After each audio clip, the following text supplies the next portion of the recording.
Hello everybody, in this video we would like to demonstrate how you can remove the SIM card from an iPhone 14 series device. So first of all, in order to do that, you gotta have some injection tool like this one. Even though it's broken, it will work completely fine.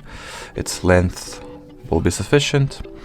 Or you can also just use the regular paper clip as well, or basically any long and small item that will be tiny enough to fit this little hole. From here, you just gotta take the tool that you are using. In my case, it's just a regular injection tool.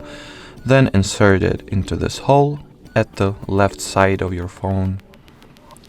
Insert it, and then a little push. Just apply some slight force. And as you can see, the SIM card tray pops right out. From here, just take your SIM card,